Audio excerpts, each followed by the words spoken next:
Ladies and gentlemen, welcome to this debate. Thank you, Hannah. Thank you, Intelligence Squared. A sign that I moved from television to radio is I'm allowed to wear a jumper now. It feels like a transformation. The other aspect of tonight, which is interesting for me as a presenter of the Today programme, is the joke is on me. I have to introduce a series of people without interrupting them for 9 minutes, which is going to be living hell, but I'm going to do my best. I just want to check that you're all entitled to be here. Could you just hold up a blue passport? There was no comment. The BBC has no views at all, but it was quite funny that it had to be made in France, wasn't it? Now, in the tradition of all great debates, we've already rigged it, learning from Vladimir Putin, so it's already been stuffed already, but we will. You have had the chance to have a vote, as you know, and we're going to bring you the result of that after we've heard the opening speeches. And then the purpose of tonight is not just to hear the arguments from both sides, not just to hear from you. Let me just stress, when I say hear from you, nobody is actually paid to come and hear you tonight. So if you've brought a speech, can you put it away? Because what we'd love to hear from you is a pithy question, a pithy observation, a contribution to the debate, but not the speech you would have given if only you'd been invited to come here. We will hear from you after we've heard the speeches, and critically, you will then get the chance to vote again. Just to be clear, because it's highly complicated and it's a deeply technical solution that Intelligence Squared have come up with, a small piece of paper. Now, the clue is in the words for and against. So a simple thing, later on, when we come to it, I'll tell you, if you've not made your mind up, you put the whole thing in the box. If you have made your mind up, tear it in two and state the blindingly obvious, put for in if you're for and put against in if you're against. And we will bring you the final result and compare it with what you thought as you walked into the room. But what we want to do is hear our speakers tonight. Instead of introducing them all at the beginning, I'm going to introduce them one at a time as they come up to speak. The first speaker you're going to hear from tonight, and each speaker's got about 10 minutes. They're welcome to take less time if they want to. We're going to hear, first of all, from Chuka Umunna. Now, Chuka Umunna, as you know, is the Labour MP for Streatham. He's the former Shadow Business Secretary and leads now a cross-party coalition with around 500,000 supporters who are calling for what he calls, a people's vote on the final deal. So, ladies and gentlemen, please welcome Chuka Umunna.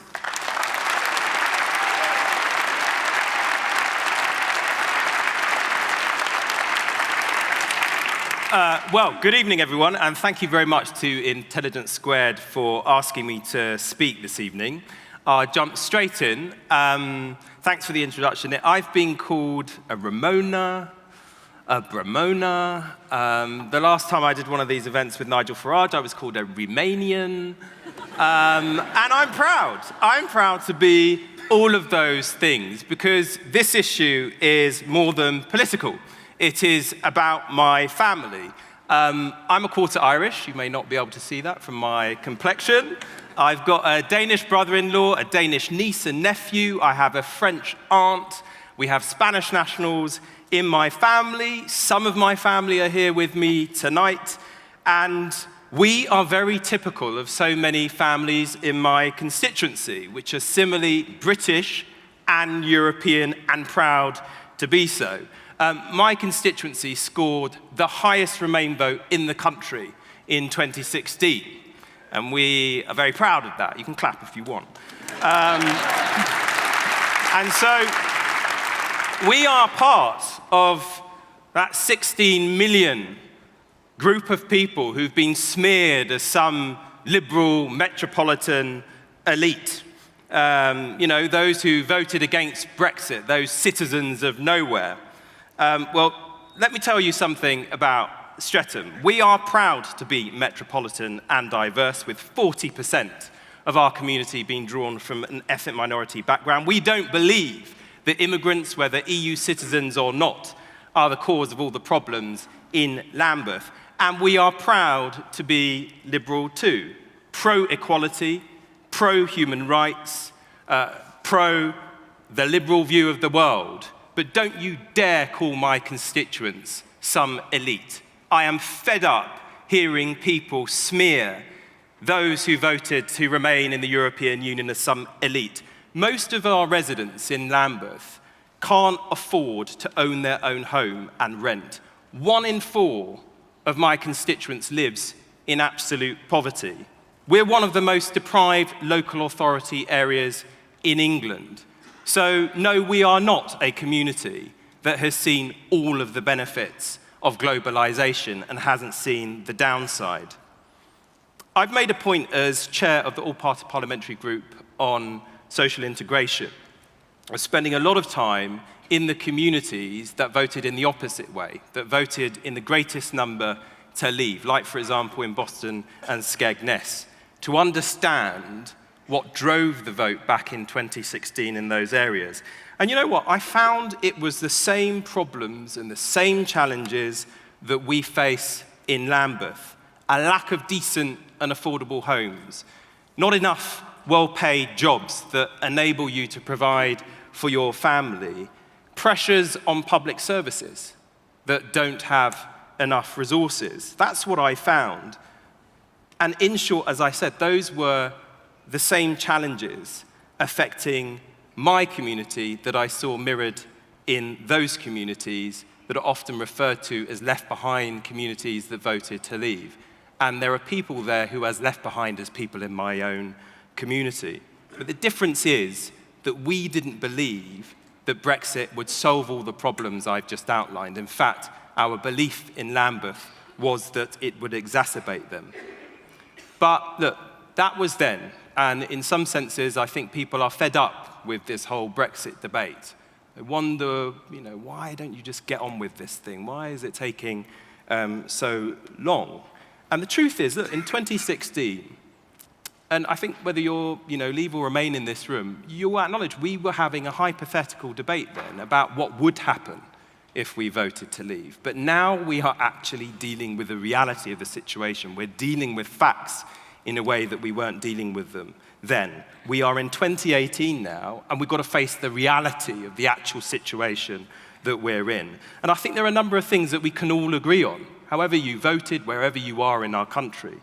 This process is taking far longer, these negotiations, than any of us really thought they would take. And they are much, much more complex than I think many people foresaw. I mean, who would have thought that Brexit would have the impact that it is clearly posing to the Good Friday Agreement settlement in Northern Ireland, which brought peace after so many decades of bloodshed? Who would have thought Brexit would impact on that situation in the way that it clearly is? Who would have thought that Brexit would impact on the transportation of medical isotopes used in cancer treatment and research?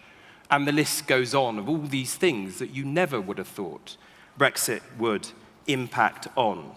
And clearly, I think we all now know we're not going to get the economic benefits you have as a member of the club outside of the club. Why would you join the club in the first place if you could get all the benefits without complying with the obligations or paying the membership fee? So all that nonsense that, you were told that, the Italians want to sell us Prosecco, the French brie, the German cars, and therefore we would get all these wonderful special benefits. Of course, we all now know that is not the case. And what we do know is that we are going to be paying a whopping great divorce bill of up to £40 billion.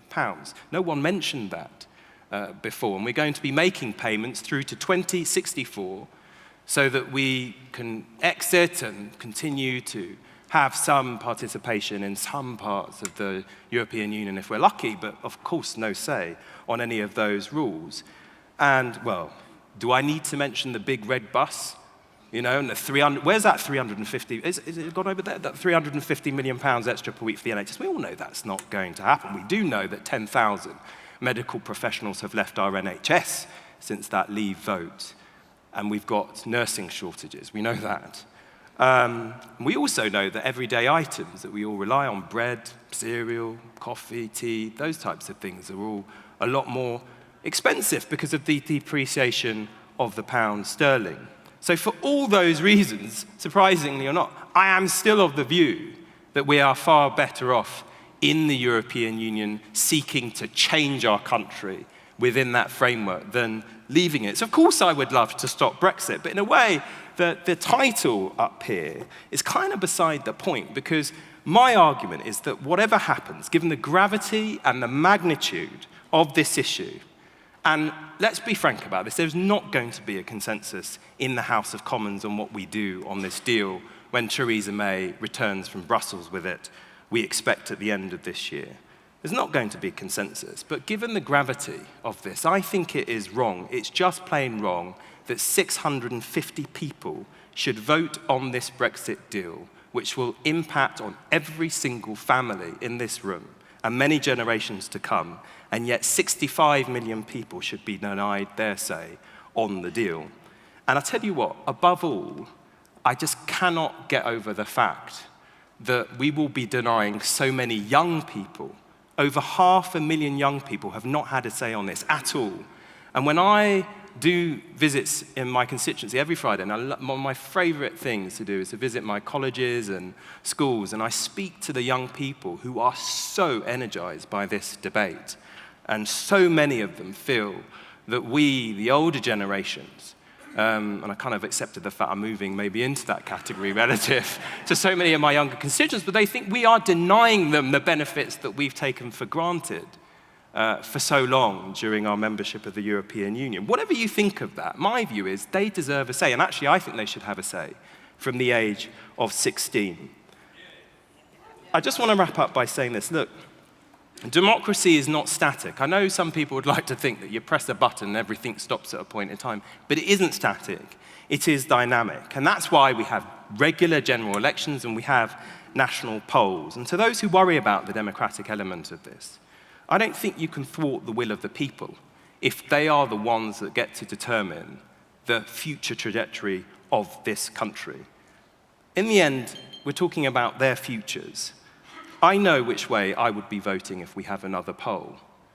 But for goodness sake, let us make sure that it's not an elite in Westminster that determine our futures.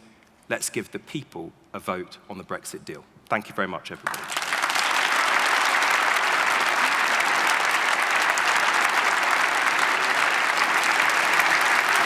Thank you.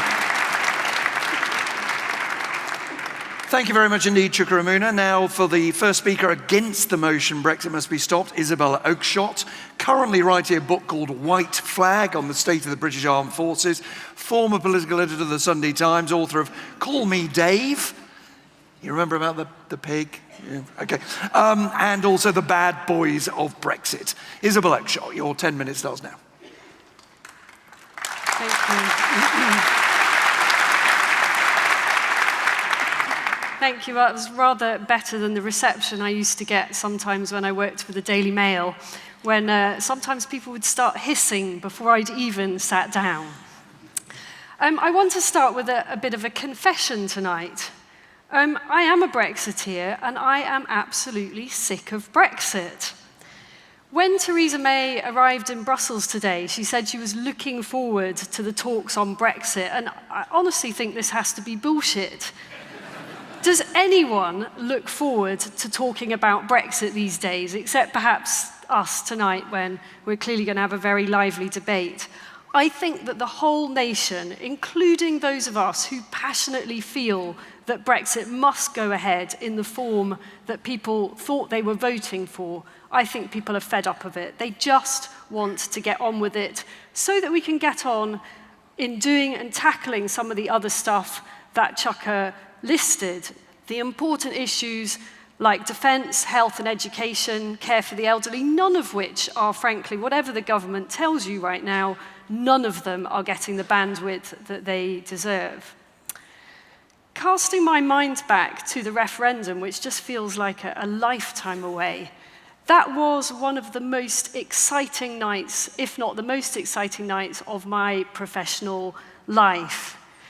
As a Eurosceptic journalist, I'd really come to know a lot of the key players on the campaigns over the years.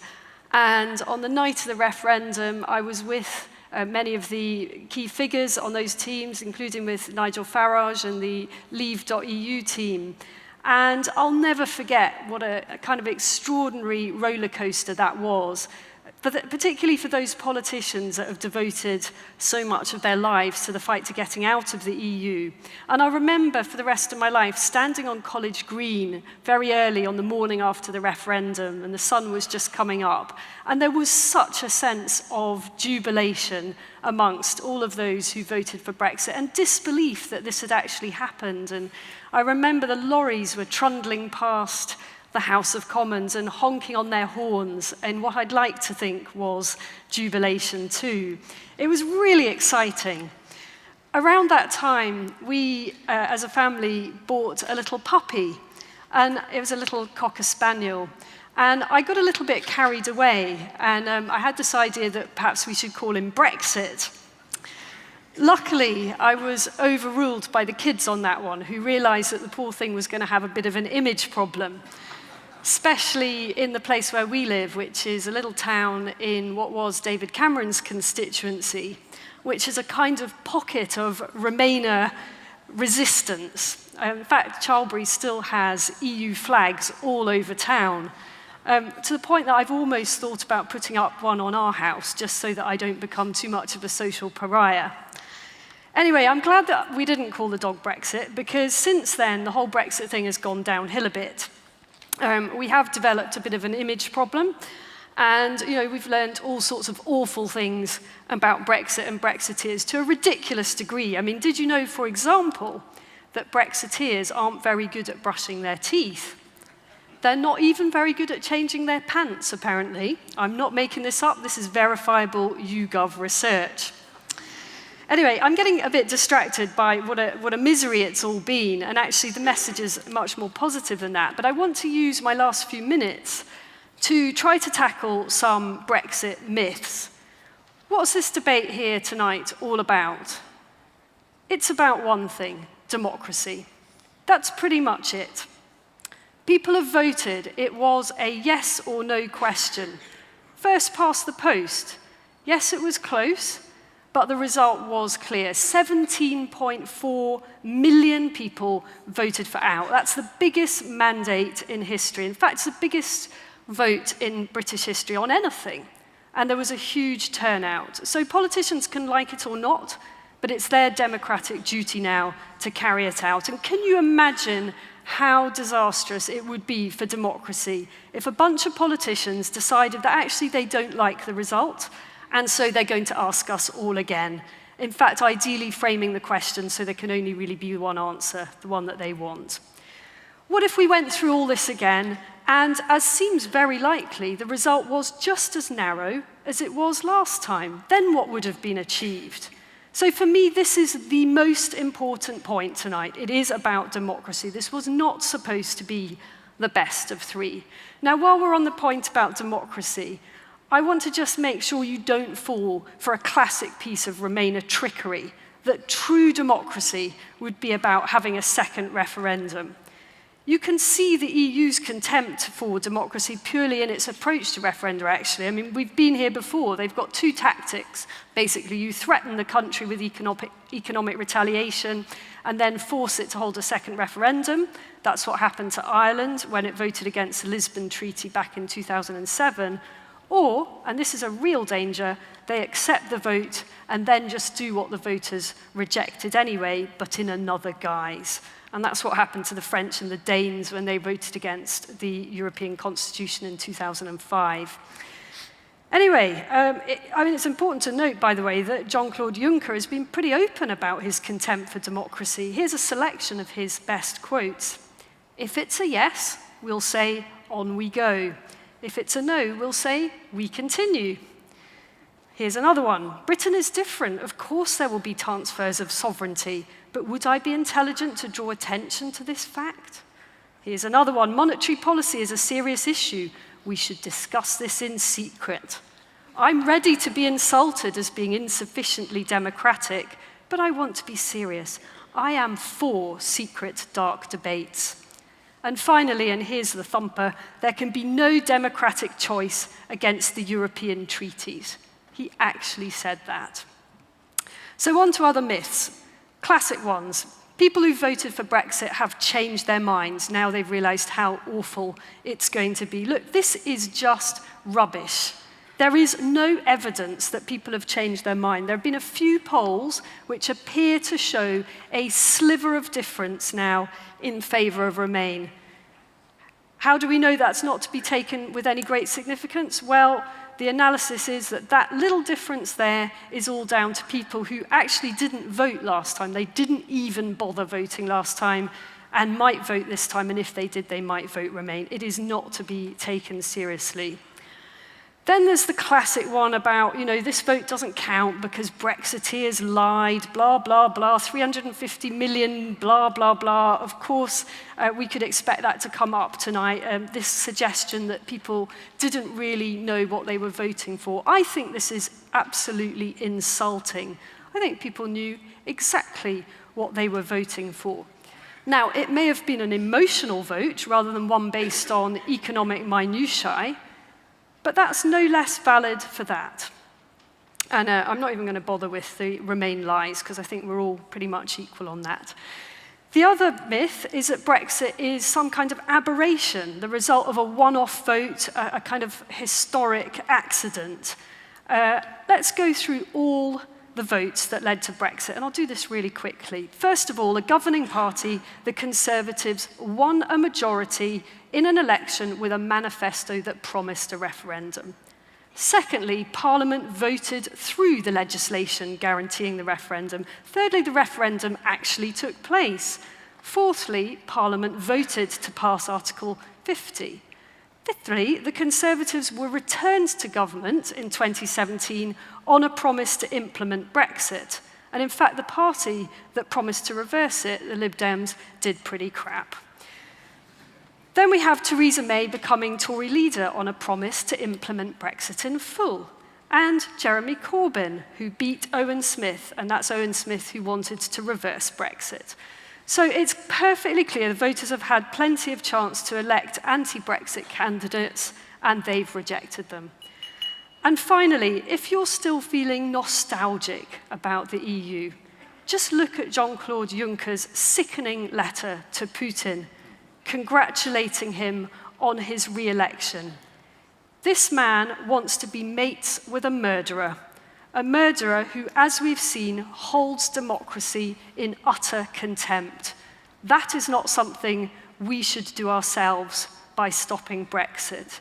If ever there was a reason to strike out into the world on our own, that's it. Thank you.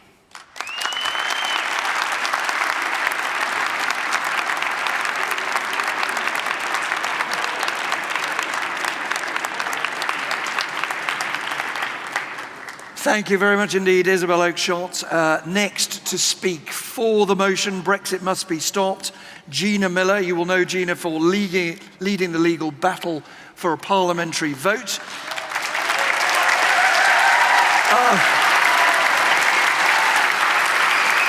She is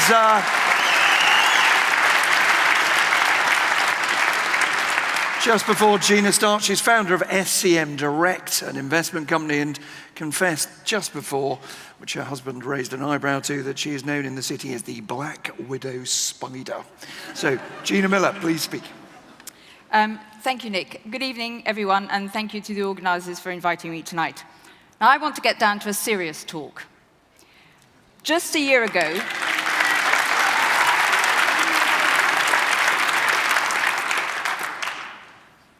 just over a year ago, the Supreme Court, in the Decision My Case, forced the government to behave lawfully and have a vote that triggered us leaving the European Union. 14 months on, I think we are all entitled to question exactly what our government has achieved.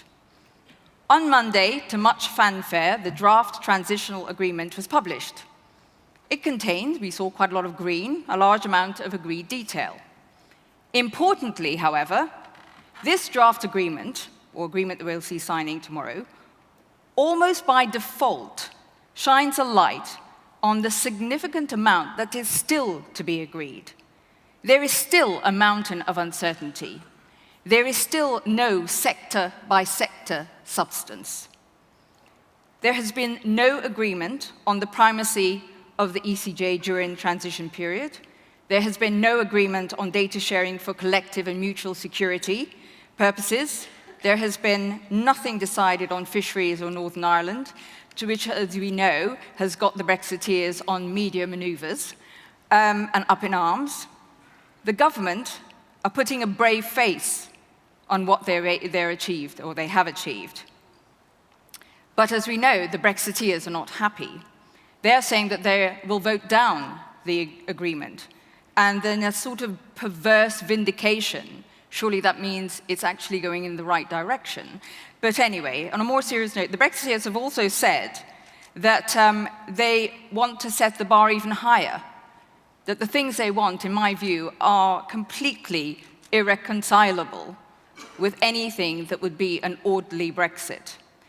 They appear to be holding a very destructive and disloyal pistol to Mrs. May's head.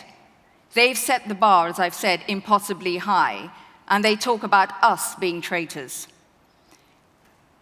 It is therefore possible to conclude that far from resolving things and setting a steady course for the next round of negotiations, the agreement this week will achieve precisely the opposite, namely increased risk facing the Brexit negotiations, because the gap between the government and the right-wing, sort of extreme Brexiteers in the Parliamentary Conservative Party seems to be wider than ever. And the ability to close that gap looks as though it's impossible for two reasons. One is the amount of time we have left.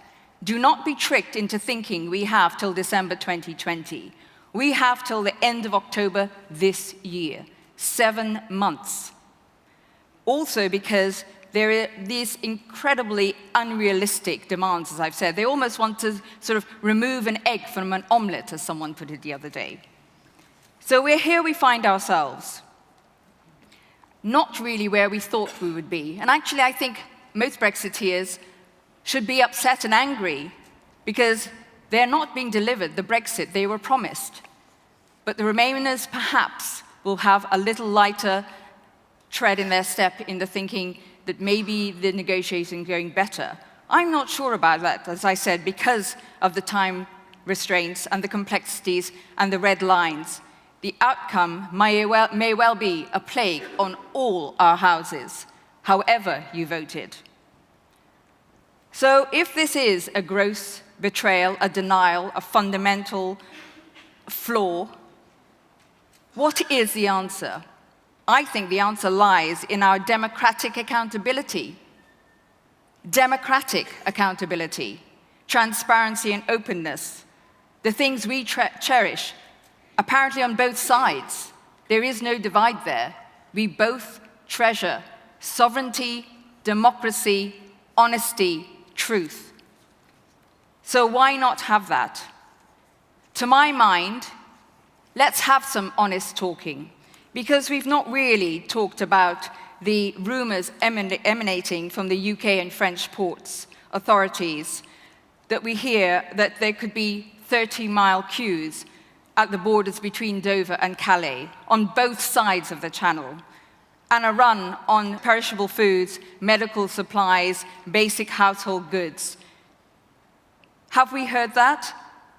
Well, actually, the hauliers associations, the transport associations are all saying it, but it's not being reported.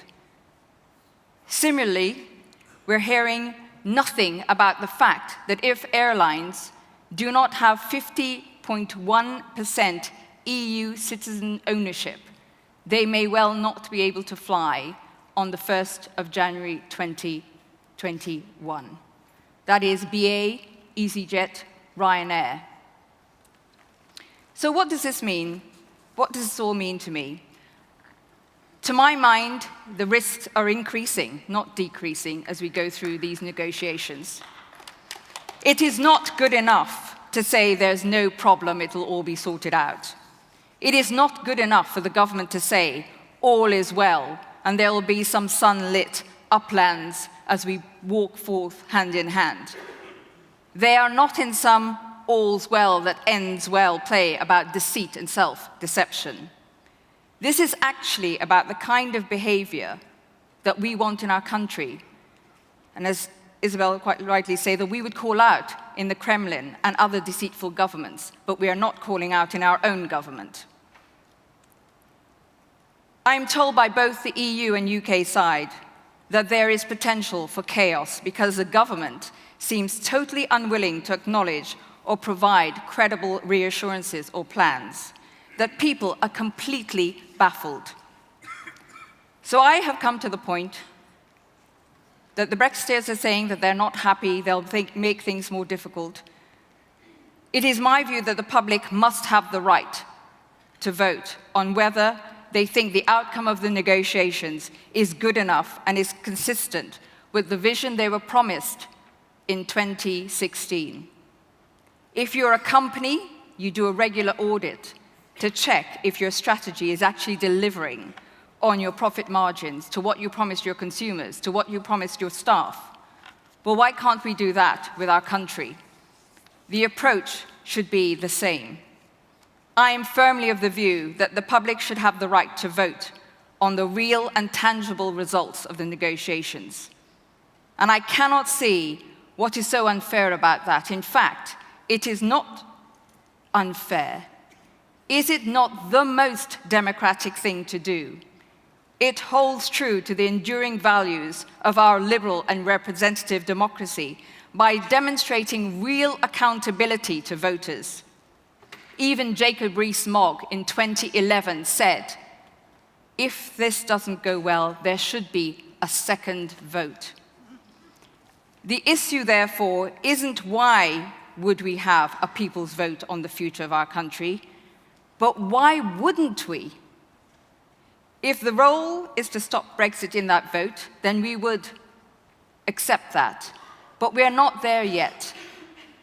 A people's vote on the options, on their future, on the future of the country and what they want, is surely the most democratic thing we can do to end this. Because I think all of us on this panel will agree, there is no space, there is no bandwidth for the domestic causes of Brexit. There is no time being spent on policing, housing, NHS.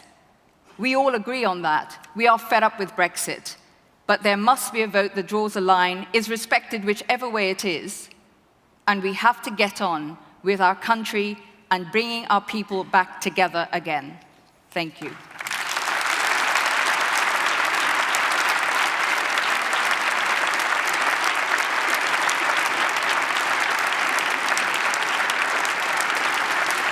Thank you to Gina.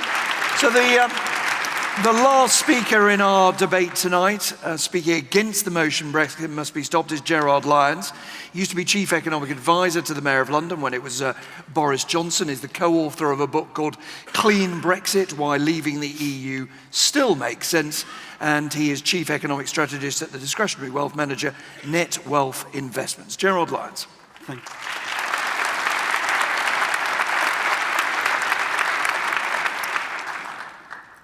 Well, good evening. Thank you to the organisers for inviting me. It's a great honour to be on the panel with the other speakers.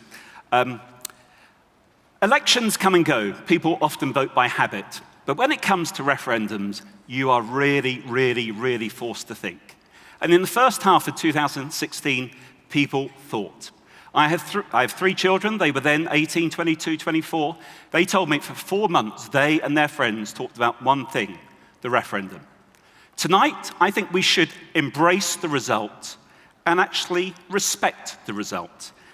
And talking about bringing our country together, who thinks a second referendum, a acrimonious 4-month referendum, is going to bring this country together? In fact, I think people, instead of trying to have another referendum, should actually get behind the government and force it to be arguing in Britain's best interests. This evening, I want to focus on 3 areas. Why, economically, we should embrace Brexit. Second, why I think young people are those who should be most optimistic about Brexit. And third, why, gosh, imagine if they were right. What would happen? Dear me. First, the economy. Britain has a really imbalanced economy. It has fundamental problems we need to address up to, and it has some fundamental strengths. These were highlighted by the global financial crisis a decade ago, and after 40-odd years being in the EU, we haven't really addressed some of these issues. But I think with Brexit, we have a fundamental positive opportunity. The world economy is changing. Globalization, technical change, innovation, the fourth industrial revolution are positive for an economy like Britain, which has 80% services, if we can position ourselves globally. Being in the EU, or indeed if we went back into it, would be like walking the wrong way on an escalator, controlling, centralizing, regulating. We need to break free of that, and the referendum has given us an opportunity. People vote for all sorts of reasons. Sovereignty, migration, and the economy were shown to be the three big factors. And that's why we are where we are. We have to be outside the single market. Outside the single market, respect sovereignty coming back to Parliament. We set our own laws, you the people keep the MPs to account. Outside the single market allows us to have our own migration policy.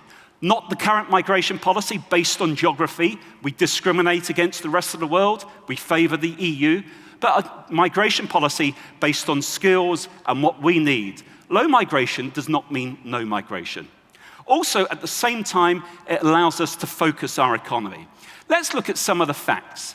The EU is a declining share of the world economy. The EU is a declining share of our exports. Indeed, back in 1980, the current EU would have been 34% of the global economy. Now it's 22%.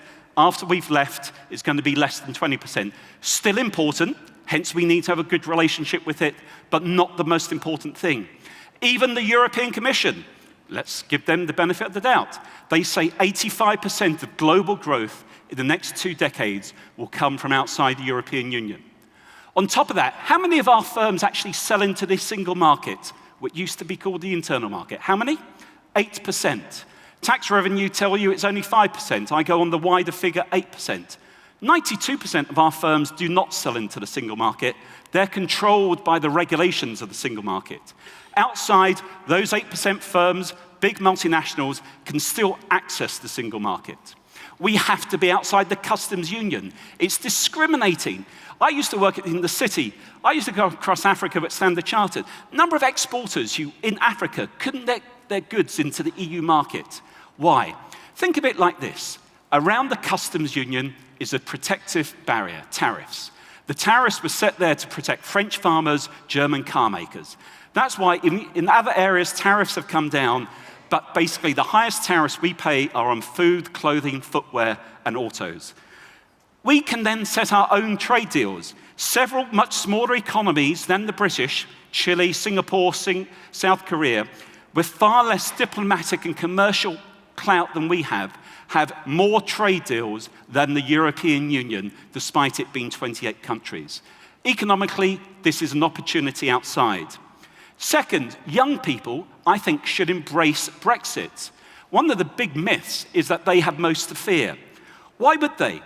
Shouldn't they be worried about the growth of extremist parties across all of Europe, apart from in Britain? Why is that happening? Because it's built on shaky foundations. Why is it that so many young people are unemployed across Europe, particularly in southern European states? Because it's built on unfit foundations. Basically, it's a discriminating setup. It favors big business. That's why Jeremy Corbyn is against it, quite rightly. What's interesting, and my son actually showed me this, 2012, the Home Office produced a comprehensive report showing where British people emigrate to. What's amazing, young people say they can't travel, they won't be able to work in the EU. Well, the reality is very few of them actually leave Britain to go and work in the EU. The data, Home Office data, shows that when British people leave Britain to retire, they go to the EU. When British people leave Britain to go for work, they go outside the EU. 5 of the top 8 countries where British people get jobs when they leave Britain are outside the EU. North America, Canada, Australia, New Zealand, you know it. Basically, retire, go to the EU, go for work elsewhere. Basically, younger people should recognize that the longer, further ahead you look, the more Britain will be able to reposition itself globally outside the EU. Democratic accountability, global approach, these are things that young people favor. When Parliament is answerable solely to the British people and set laws based on the British people rather than what bureaucrats and others in Brussels say, that will enhance our democratic accountability. Third, imagine if we went back in. Wow, autocratic leaders across the world, Xi Jinping, Putin in Turkey. Look at Britain. 17.4 million people vote and they disregard it. Gosh, what moral authority does that give us then? None. Basically, we have to recognize that we view the EU through an economic and financial lens, and the rest of the EU views it through a political lens. And indeed, we seem to forget the Amsterdam Treaty, the Lisbon Treaty has happened. Life has changed. This is not the 1990s. This is an EU project that President Macron has outlined quite clearly in the last 6 months. He's highlighted the reality we need to face up to. He said either the EU fragments into different layers, a core and a periphery, or it marches on to closer political union. The reality is that if we go back in, we either have a choice of being in the periphery where we have no control, no say, or we have to sign up to a core, to a political union. It's fundamentally flawed. It's based on the euro. The Germans and the French have made clear survival of the euro is central to the process. The euro is the worst idea thought up by anyone, anytime, anywhere, and it's central to the EU. Let me conclude. Not all has gone well in the last 20 months. I'm not here to defend the government at all. Indeed, the complexity of leaving, if you ask me, highlights why we must leave. It shows how much the EU has infiltrated every aspect of our life, sometimes without us even knowing or realizing it. Basically, what's happened since the referendum, on the positive, Google and all the tech companies, despite Brexit, have decided that the UK, led by London, will be their tech center outside of Silicon Valley. There's been a sea change in the city where I worked for 25 years. London is going to remain the financial center of Europe. The lady... Okay, well, we can talk about this in the Q&A. Actually, I went down to the Labour Party conference, and it's going to remain the financial center globally. I don't know what was the funny point. Gina said that we're going to have queues at the border. Sometimes people are very selective with their information. 7 times the head of the HMRC has testified to various parliamentary committees. They roll out the new thing this summer. He said they will be working fully from day one. Project Fear. Now, I didn't agree with what went on the side of the bus. I wasn't involved in the official campaign. It was a gross figure. They should have used a net figure. But the gist of it was, we send a vast amount of money and let's fund our priorities instead. That was a message most people understood. But if you want to know what was the big misinformation, Gerald, I went across the country and the biggest misinformation was Project Fear. We were told in a year of leaving, in a year of a vote to leave, never mind leaving, so by last June, 500,000 jobs would have gone. The worst case scenario was 800,000 jobs would have gone. What's happened? We've added 550,000 jobs. Basically, there's lots of things we should have done when we were in the EU that we will now have to do now, and we can't blame Brussels. But the previous coalition government had a whole series of competency reports, Gerald, and these highlight why it's so complicated to leave, that those competency reports shows that so many things we need to run ourselves are currently run by Brussels. Thank you. Gerald Lyons.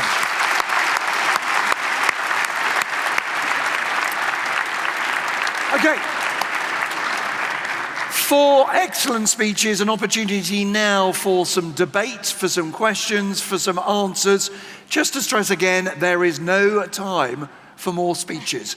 There's no desire for more speeches. Now, there are microphones around. I'm going to point to people in order to get them. There's a microphone there. You've got one, number 2 there. I'd like to direct my talk to Isabel, who refers to half the audience here as snivelling liberals. You are snivelling liberals, apparently. Her Daily Mail days have not left her. And she did her talk about puppy and blah, a pretty rotten talk, quite honestly. And your question is? My question is, I could go on. My question is, when I was at school, Yep. I was greenly envious of fellow school children who had dual nationality. You know, and I used to talk to them about it. Some of them were even bilingual. And they said, oh yeah, if things are tough here, I can go to Australia. Question, Well, sir, please. Well, the question is, Isabel and this group are trying to take away the membership of the 27 nations that I had a chance. I caught up with these guys and overtook them. Okay. And you are taking that away from me, and I want to know what right you have to take it away from me. What right to take it away? And Thank if you very think you much. have a right, I'd like to take away your UK membership in retaliation. Thank you very much for your question. Forgive me, and I'm not in any sense meaning to be rude to you or anybody else. We have 20 minutes we want to whiz through. Just before we get an answer to that, I was meant to tell you, and forgive me for forgetting, this is how you voted before, and frankly, you may have guessed this from the reaction to speakers, but before the debate, before hearing the arguments afresh, in favour of the motion that Brexit should be stopped, 65%, against the motion, 23%, undecided, 12%, and we are going to give you the chance to vote again, possibly to change your mind if you wish to, or to confirm your view. So the gentleman's question, Isabel, very quickly, what right have you got to take away the benefit he had, which is sharing language and other skills with 27 other nations? Well, first of all, let me tackle head on your suggestion that I'm saying something against slivering liberals. I'm confused by this. In fact, actually, in the run-up to the last election, we had a Lib Dem poster in our window. I had to make sure that it was neutralised by a Tory one. On your point about what right do I have no right whatsoever, sir. This is not about me taking away anybody's membership of the 27. This is about the vote that took place and all 17.4 million people, that majority of people who voted for Brexit. Nothing to do with me. Right, point number 2. Thank you very much. It's a bit galling to hear Gina and Chuka evoking democracy. I don't remember you campaigning for the right of the British people to have a say on this, including millions of Labour voters in the first place. If it had been 52% Remain, you would not be campaigning for a referendum now. The second point is also that you are waging a shameless neo-McCarthyite campaign whereby you have insinuated that to be pro-European is to be pro-EU. I'm a European, I'm half French, a quarter Italian. The Vote Leave campaign was led by a Labour German MP, Gisela Stewart.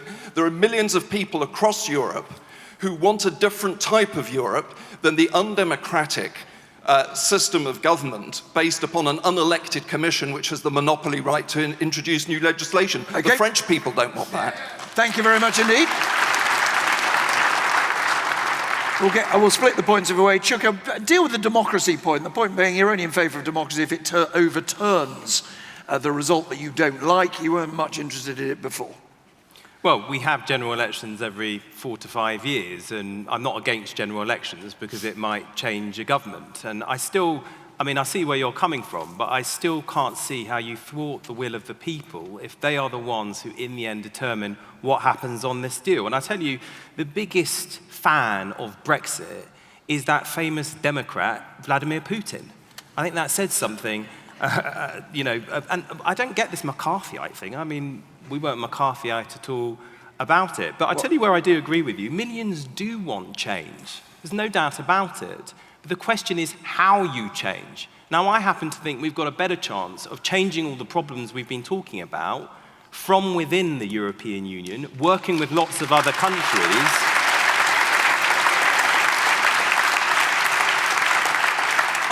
across borders to try and get globalization to work better for middle and lower income people. I don't see how you're going to do that on your own when you're living in the context of globalization. Gina, can you address the point that's being made, which is there is a blurring, I think this is your point, sir, a blurring between being pro-European and pro-EU, and you can be anti the EU and perfectly positive about Europe and indeed regard yourself as a European. Yeah, it's not binary. I mean, you can be British and European as well. I mean, it works both sides of the argument. So, I mean, I think what I would say is that I agree with you that what we're seeing at the moment is unity of the 27 when it comes to Brexit. But beyond that, there is actually disunity. And there are problems in the EU, and I would agree that I think we have always been a very strong voice. We have been the people writing most of the legislation and brokering peace between the other member states, and we could be there reforming from within. We just haven't we don't have the opportunity. We're going to give away the opportunity because unfortunately,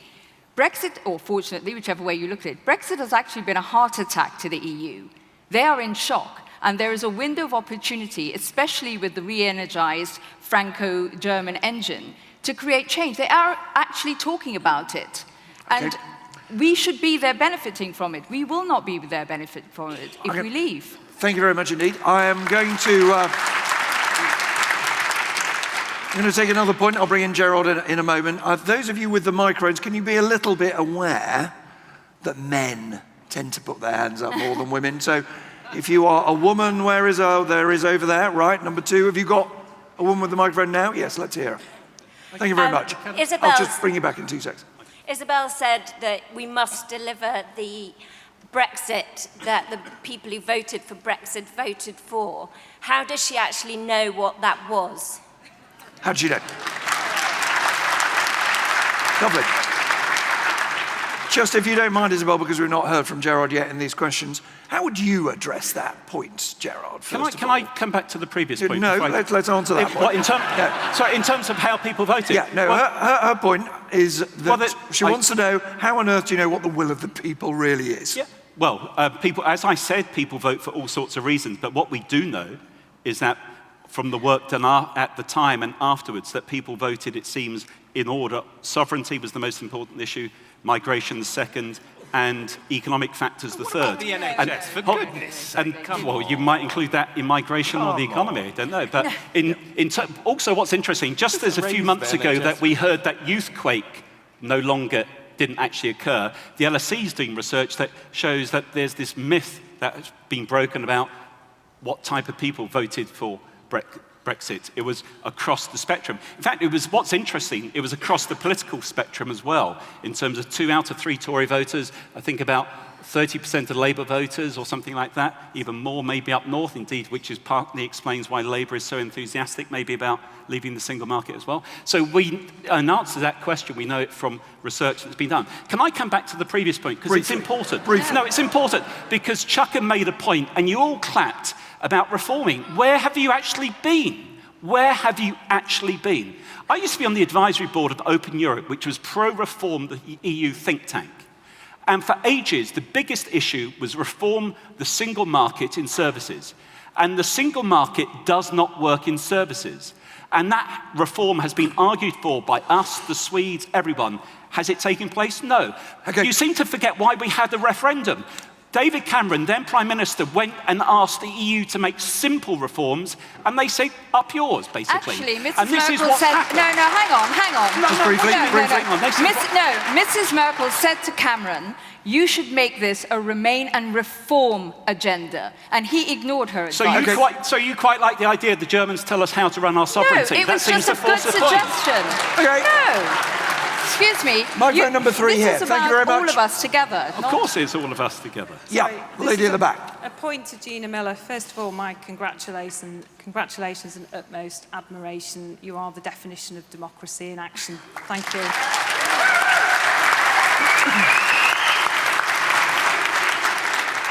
The second point is to ask, has a legal pathway to a second referendum been identified? Is a second referendum actually a possibility in law? Okay, thank you very much indeed, Gina. There are actually 2 ways, we believe, or a couple of ways. In the withdrawal bill, unfortunately, it was missed in the House of Commons, but there is actually under the 2011 Act, if there is a treaty change, which us leaving or the end deal will be a treaty change, you actually have to, by law, have a referendum. It is now in the House of Lords, and Lord Adonis has laid down an amendment to have that withdrawn. If he is successful and it pings back to the House of Commons, and they say that that 2011 Act cannot be repealed because it was put in to safeguard treaty changes for very good reasons, then that will naturally require a referendum on the treaty change. Forgive me, I thought this was a piece of coalition legislation, wasn't it? And my memory of that was, because it's the Liberal Democrats supporting it, that they basically said there would be a referendum in the event of more powers being transferred to Brussels. Now, this would not. No, it technically is, but the thing is, if it's a vassal state, if we end up in transition and then then it would be actually a transfer of more Just powers. for clarity, and your second point? And the second point is that if in the meaningful vote debate in Parliament there is a requirement that the MPs say that there needs to be a vote put back to the people, then that will be the mechanism under which it's done. Thank you very much. Yep, lady there at the back.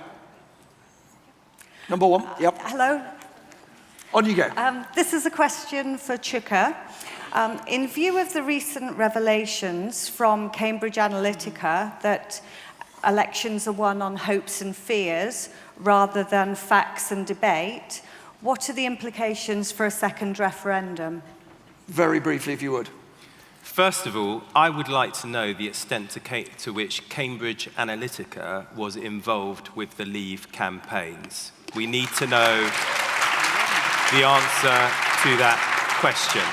And I believe, actually, there will be more revelations on that front in the coming days.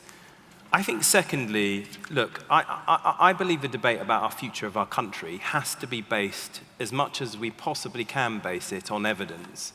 But I also do think there is an emotional argument to be made here as well.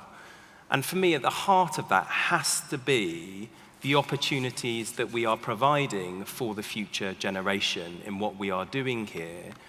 But also, there is a sense somehow that we can blame the European Union and the so-called bureaucrats, I mean, never mind that it's elected heads of government on an EU council who determine things that happen in the European Union with an elected European Parliament, as opposed to a European Commission. But the bottom line is, I worry, because I think one of the things that 2016 referendum unleashed was this sense that it's okay to other people and blame other institutions for domestically created problems. Okay. And I prefer to be hopeful and optimistic about our capacity as a country to address those problems Number two. together. Yeah. This one's for Ms. Oakshott. You stated that we knew what we were getting into with the vote, but how could we know when the day after the Brexit result becomes known to the public, one of the most Googled searches, if not the most Googled searches, what is Brexit? And how could we possibly know what in reality we were getting into when we were lied to? So our educated guess, or our educated vote was false. And do you not believe that you stated that we as a democracy should have the right to vote, but we are a representative democracy, and what we have voted for is for our politicians to make an educated guess on our behalf? Okay, good question. Isabella Oakshott. Well, I mean, the answer is, actually, we couldn't possibly know the detail of how it was going to pan out, but what we could know is what we were seeking to regain, which was sovereignty and control over immigration as the two key things that people voted for. And, you know, actually Chuka brought up this point about how the referendum was a sort of hypothetical debate because we weren't sure what was going to happen. Well, I mean, of course we weren't precisely sure what was going to happen, just like people weren't precisely sure what would happen when they voted for you to be their MP. Now, fortunately, they weren't disappointed, but you wouldn't want another election before you've even had a chance to start the job, would you? But do you regret saying that what you referred to as the lies were blah, blah, blah?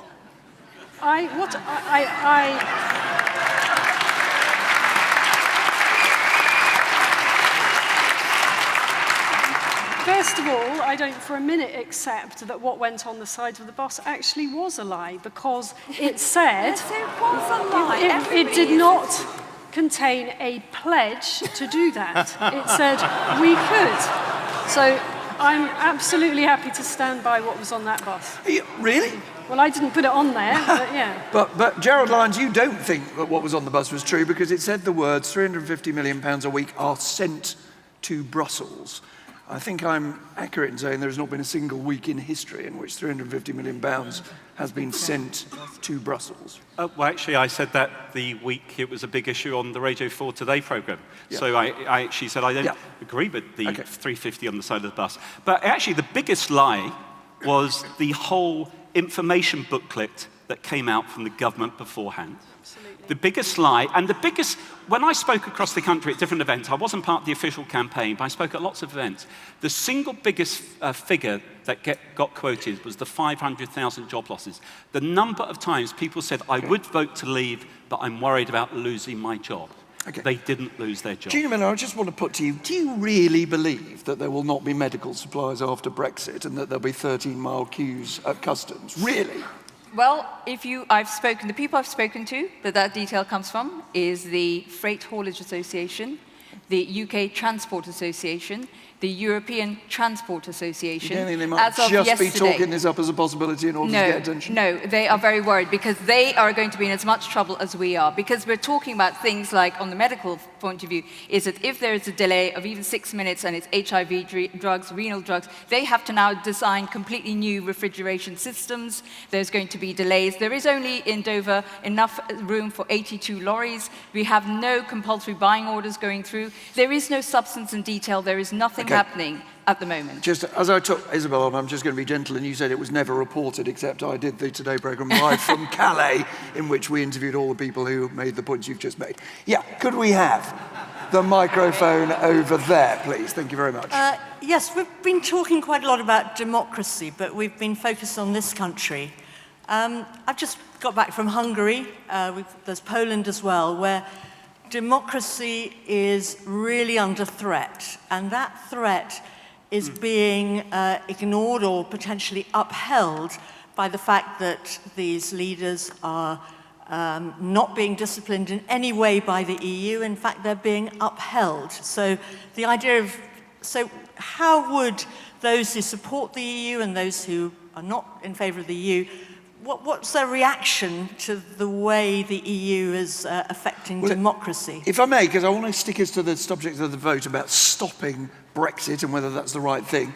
It seems to me the point you're making is about democracy. And let me just pursue that with you, Chuka. A powerful point I thought was made in the speeches there by Gerald, which is the people who will be pleased if you overturn a democratic vote of Vladimir Putin and President Xi, because it will give them the excuse to ignore any vote that they want to ignore in the future. But the point is ultimately, I can't stop Brexit, Gina can't stop Brexit. Ultimately, it is the people who have to make that determination.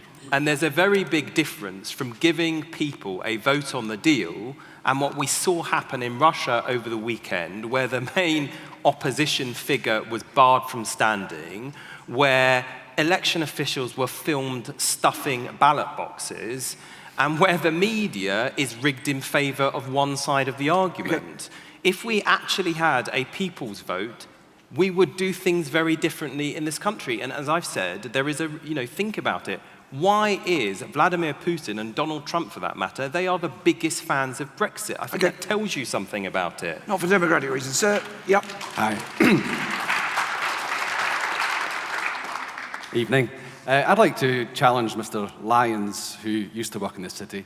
I do work in this city, and the mood there is not good. And I'd like to throw some numbers at you over the 44-year span of our membership of the EU. In 1973, UK GDP was $192.5 billion.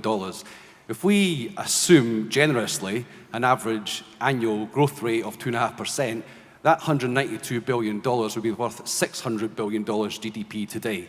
Actually, UK GDP is a shade under $3 trillion. So clearly something has been very beneficial over that 44-year period. How can you stand there and tell us you're a champion of free trade and yet challenge our membership of the very institution that has brought about such economic growth? Okay, thank you. Gerald Lyons. Well, I could repeat what I said. Look, I'm still involved in the city. I'm at the board of Bank of China in the UK. I'm at Net Wealth Investments. I'm an advisor in financial consultancy in the city. So I am still heavily involved in the city. Hold on. So involved in the city. I was on the board of City UK. So I speak to people in the city. I was at a lunch today with Nicky Morgan where she was speaking out the city. Gerald. No, the point... No, the point about it... No, the point about it is that... Sorry. Gerard, no. No, the point is that... I'm going to ask the question again. All right? Let's just get to the nub of the question. It's not about the city. Let me just put it to you. The nub of the question is, if I could put it on behalf of the gentleman, is crudely, if you're in favour of free trade, why would you leave the largest free trade area in the world? The single market... The customs union is a protectionist union. It has a tariff barrier around it. That's why we have high tariffs on food, clothing, footwear, and autos. 8% of firms sell directly into the single market. They are the firms who sell into the single market who could still access it from outside. It would be wrong to attribute the success that we've had, and it's been very imbalanced over the last 40 years, to membership of the EU. We had a supply-side revolution in the 1980s. People seem to have forgot under Mrs. Thatcher and then subsequently under Tony Blair, we had phenomenal economic change and transformation. And it highlights the fact that we need to actually be thinking globally. 85% of trade is outside the EU, 85% of future growth will be outside the EU, according to the European Commission. Okay, thank you very much. And therefore, we need to reposition ourselves. So I'm sorry to cut you off. I don't want to be rude. It's only because I want to get lots of points in. Okay, there's a number. Let's just see where all the microphones are. Let's take a few in a row, shall we? We'll take number 2, because I know everybody likes to have a chance. Number 2, number 4, at the back there. I was told the referendum was advisory because no one knew what deals we'd get and what deals we'd negotiate. Of course, we were told that the EU would pay us money, but we have to pay £40 billion. We were told we're going to get the best deals across the world, and yet we know that the easiest deal to do will be 6 to 7 years. So I'd like to ask the panel, why are they not insisting on a people's vote? Why are they not insisting on people's vote? We'll take that in a second. Yep. Where's number 4 gone? Hello, thanks so much for a good talk. I'd be interested to hear from the Brexiteers what life looks like after we leave the EU. For example, in sub-Saharan Africa, how are we going to capture the 85% growth? There's 1 billion people in China. How are we going to capture that market? It seems there's a lot of talk about the Commonwealth, as it were. I'm sure the Commonwealth doesn't feel the same way. So it'd be interesting to understand how we try and capture that market. Sure, thank you. Number 1. Yes, my question is for Isabel. A lot of your arguments seem to be based on a personal attack of Jean-Claude Juncker. This is an unwise pitch to take, isn't it? Because he'll be gone fairly soon, whereas the effects of Brexit will last forever. Well, I hope so. Okay. Ladies and gentlemen, just before I gather some answers to those points and others, we want to gradually get you to vote. Okay? So you should have one of these. Can you wave it in the air? Okay? So just, I know it's almost too obvious to remind you of, but a box will come round. If you want to vote for, put 4 in the box and bin the other one. If you want to vote against, put that in the box.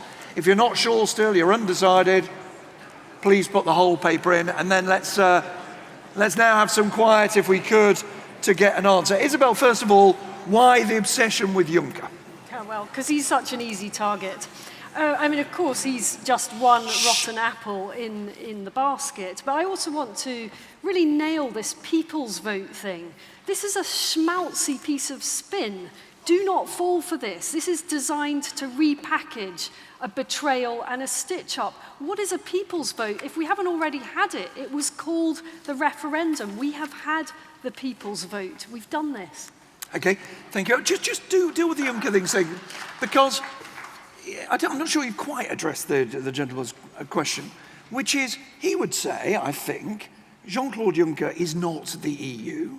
There are 27 democratic leaders as well as Britain in the EU, and the attempt to characterise everything the EU does through the words of one man is misleading.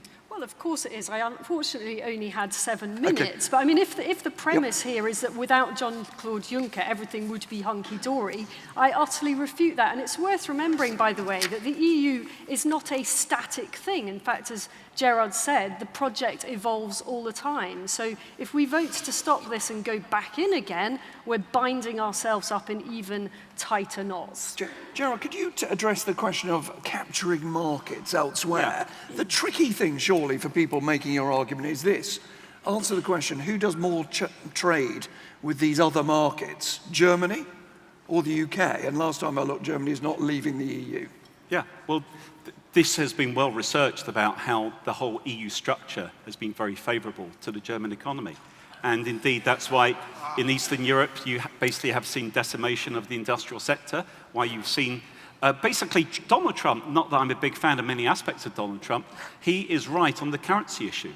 Both China and Germany, through the EU, have run undervalued currencies. And indeed, Britain needs to have a much cheaper currency. In terms of the opportunity, I go to China a lot. It's often seen that at the first stage of development in China up to now, it's been very much German exports, investment, capital goods.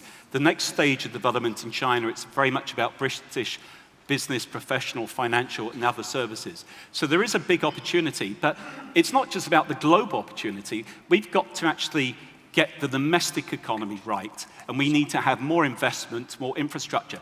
It's basically lots of things we should have done that we can't blame the EU for, as Chuck has said, but lots of things we will have new empowered skills to do, and it takes time. Okay, it really is time to move to the sum-up votes, sum-up speeches, but in a sense, I know there's a real appetite to talk.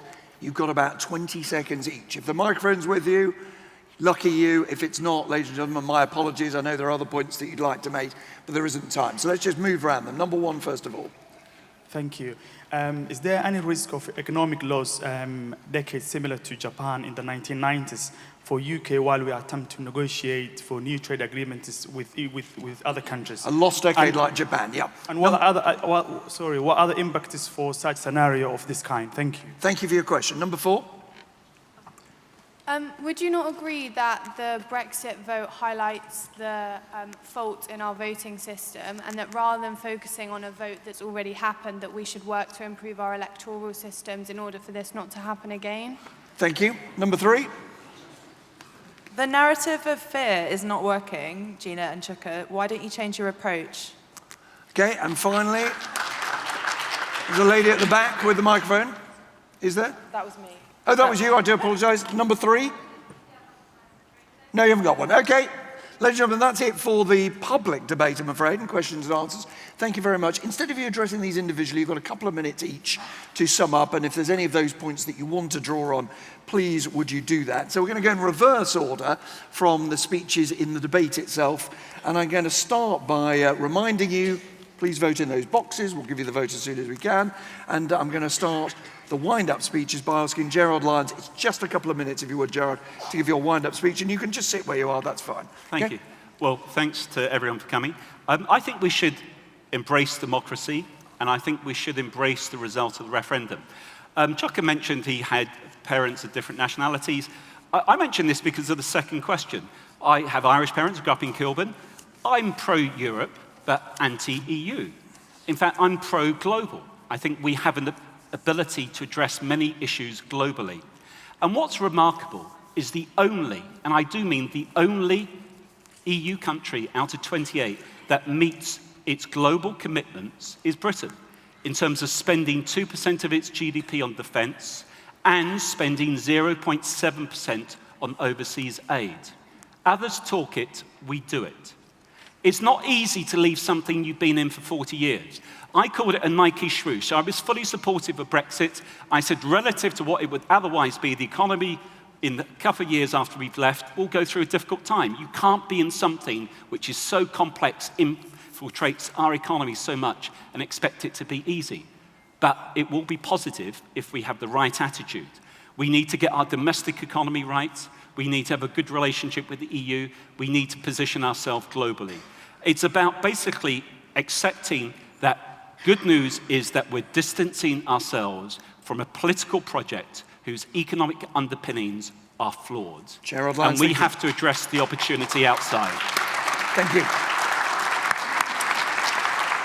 Gina Miller, a couple of minutes for you. I think we put too much focus on our membership of the EU just being about trade and economics. It's also about security. It's about us being able to be stronger together in so many ways.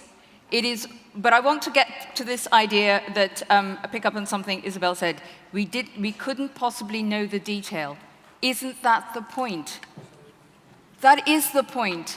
Let's not revisit all these old arguments about the bus and everything else. Can we just not look forwards and think, this government, whatever it is, Mrs. May might pull a white rabbit out of the hat, we have to wait and see. If not, whatever the deal is, my view is from talking to everyone I've met in the EU, because of the time constraints of 7 months, that we will be offered a Canada-style deal. If that is possible, then that should surely go back to the people.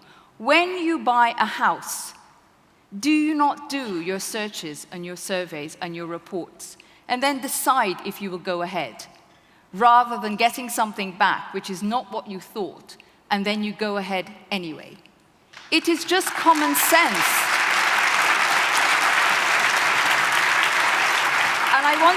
And I wanted to answer the lady at the top who talked about fearful messaging. This is not about fear. This is what people are talking about now. This is the detail. This is looking at the government's own scenario planning in their reports, that ministers are having to put their phones away and go in and read. Okay. We have to look at the detail and ask the difficult questions, but be able to listen to the difficult answers, and then give people the chance to vote. Gina Miller, thank you very much indeed.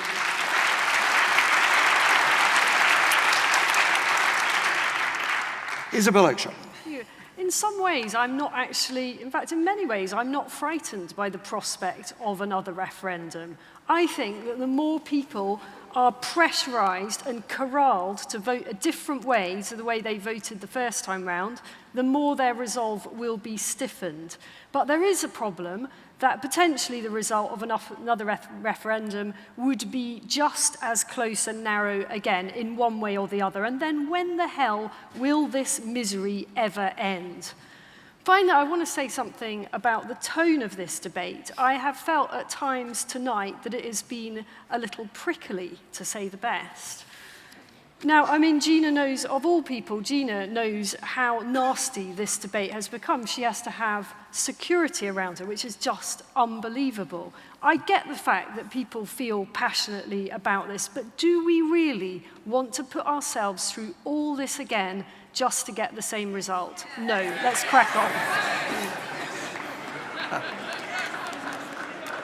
I think to be fair to Isabel, you said yes before she got to the end of the sentence, which was to get to the same result. Yeah, there we are, but there are clearly some people who do, and as journalists, we just can't wait. Because it's just so much fun at the moment. And finally, for the wind-up speeches, Chukramina.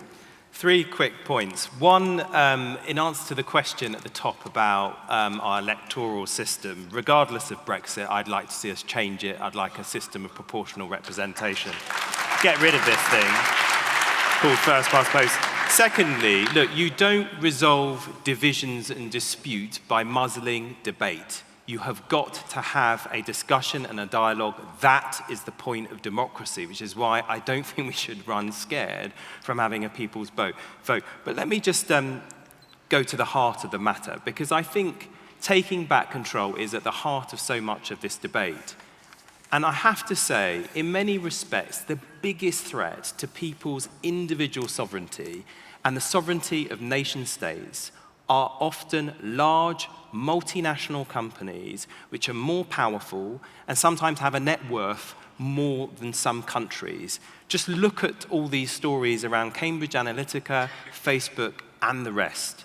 If we want to deal with that and marshal this international system to serve people and not the other way around, I don't see how you do that other than working across borders with other countries, which is why Google sits up and pays attention when they get a 2.2 billion euro fine from the European Commission through trying to rig the global international online marketplace. It is why Apple has been forced to pay back 10 billion euros in tax that it thought it could get off having to pay the Irish government. The point is, if we want to get this system to work better for people, a system that operates across borders, democracy has to operate across borders, and we do that with other countries who have the same values and the same challenges as us. That is why I want us to stay in the European Union.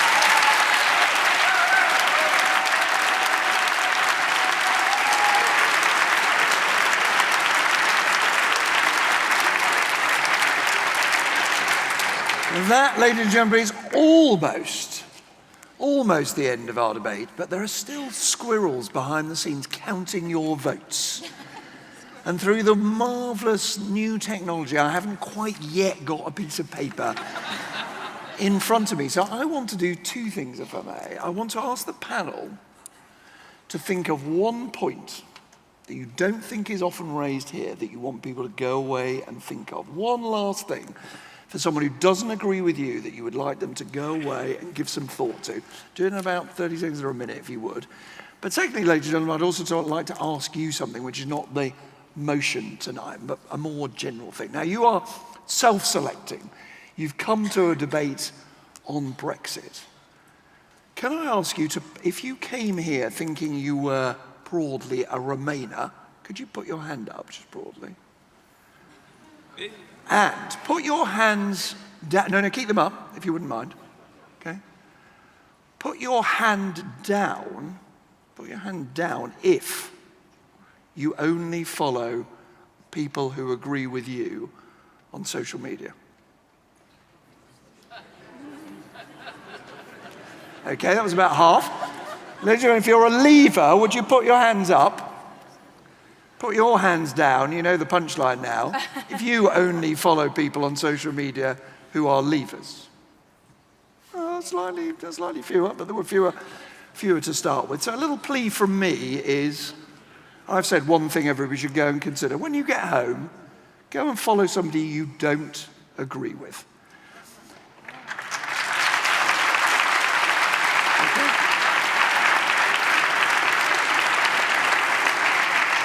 And if you engage with them not by telling them they're idiots,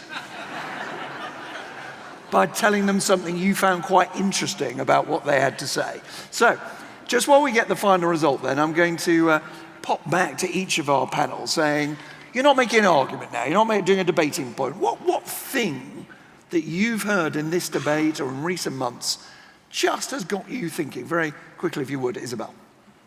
Well, I would like people to think about just how ridiculous we will look if we reverse all of this, and just how disempowered we will be within the EU. What chance will we have of changing anything within the EU when we behave like this? Lovely. Gina? I've learned, and I didn't know, that 35,000 of our nurses or people who work in the NHS have qualifications from the EU that come over because of the services. They're recognized, their qualifications are recognized, so they can just come and work here. That will end in the future. Okay. I didn't also know that there are 35,000 nurses who will actually be retiring, so we've got to the same time. There will be a massive shortage of staff in the NHS. Thank you. Gerald? Yeah, it's a London audience. Earlier this year, the European Commission produced their analysis of the 263 regions of the European Union in terms of competitiveness. 3 of the top 5 are in the south of England. 4 of the top 10 are in the south of England. That's impressive. But Britain has the most, in the Commission's words, heterogeneous group of regions. Northern Ireland, West Wales and the valleys, Cornwall and the Scilly Isles, and South Yorkshire all lagging. It's about time people in London started to think about the country and about how we reposition our country globally. London has a lot to offer, but I think the European Commission maybe threw down the gauntlet. Think about the regional issues here at home. Last great thought, Jugger.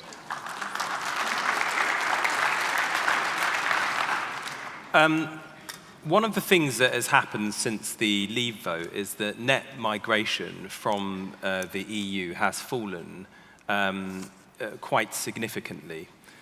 And one of the things I invite people just to reflect on, and particularly in Labour areas that voted to leave, there's no getting away from it, immigration was the big issue in 2016. And if we're honest about it, we haven't really talked about it so much in this debate. But people were told, if that immigration falls, it's going to be easier to get a doctor's appointment, easier to get your child into school, easier to get a job, easier to get a better paid job. Net immigration from the EU has fallen. All those things have generally got worse since 2016.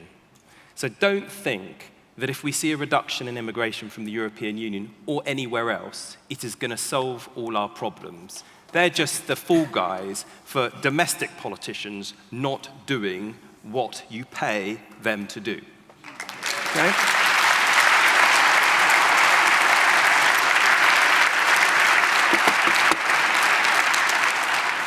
Ladies and gentlemen, through the magic of high technology, Mark Zuckerberg, eat your heart out.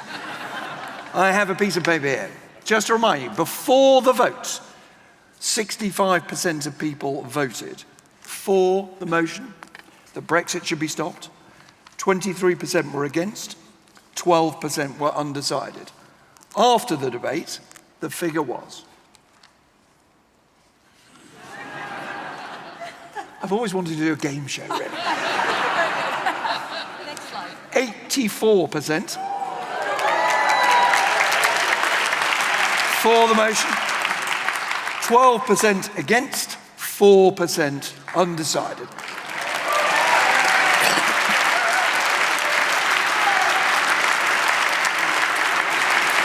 So, it just remains for me to thank you for coming, to thank you for your contributions in your debate. But can we thank Chuka Umunna, Isabella Oakshott, Gina Miller, and Gerald Lyons. Finally, ladies and gentlemen, this was a debate which is a model for what debate should be: thoughtful, intelligent, civilized. Thank you to Intelligence Squared. Safe journey home.